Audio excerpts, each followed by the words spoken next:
Government budgeting.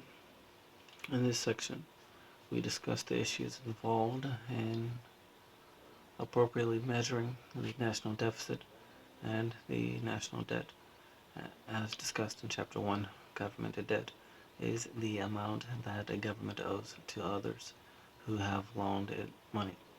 Government debt is a stock. The debt is the amount that is owed at any point in time. The government's deficit, in contrast, is the amount by which its spending has exceeded its revenues in any given year. The government's deficit is a flow.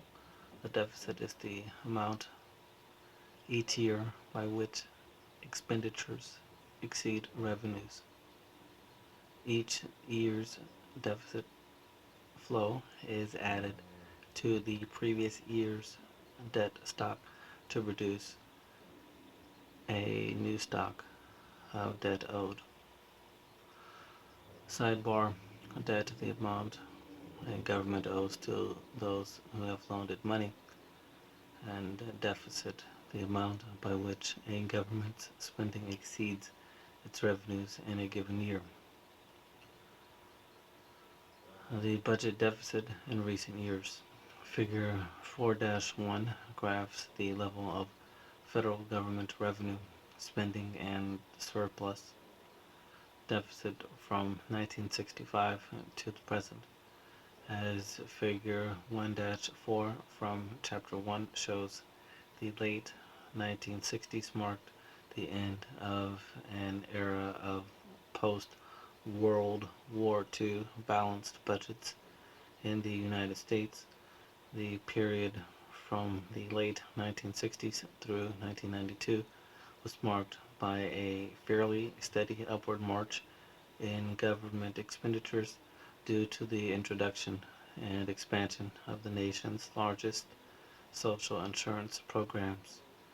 Tax revenues did not keep pace, however, due to a series of tax reductions during this period, the most significant of which were the sharp cuts in the early 1980s, while government spending was rising from 17.2% of GDP in 1965 to 23.1% by 1982.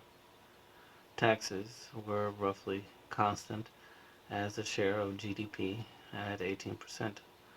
The result was a large deficit that emerged in the early 1980s and persisted throughout that decade.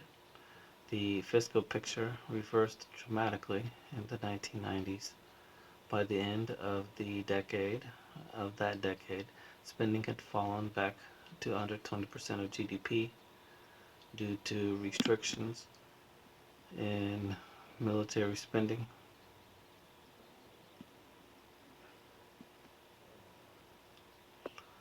and a slowdown in the historically rapid growth in medical cost, a major driver of government expenditures through the nation's public health insurance programs. Tax collections rose significantly as well due to a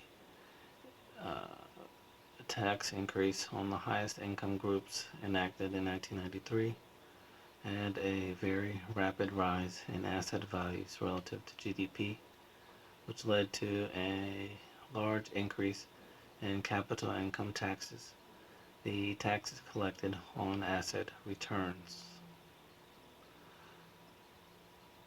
The fiscal picture reversed itself again in the early 21st century. However, as a recession, growing medical costs,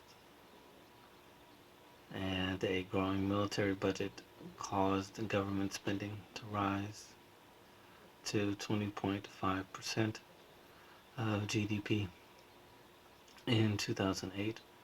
At the same time, falling asset values, tax cuts, and slow earnings growth led government tax receipts to fall back below 18% of GDP.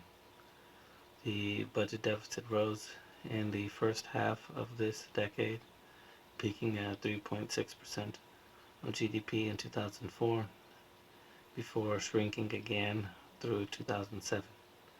The large recession that began at the end of 2007 raised the deficit again to 3.9% of GDP, $459 billion in 2008. The deficit is projected to balloon to 12.9% of GDP, $1.8 trillion in 2009, before falling again in subsequent years. See figure 4-1. There's spending and revenue and surplus and deficit.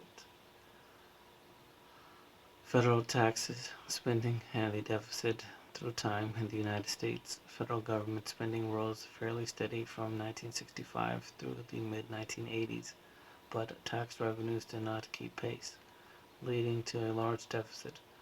This deficit was eroded and turned into a surplus in the 90s, but by 2001 the United States was back in deficit again.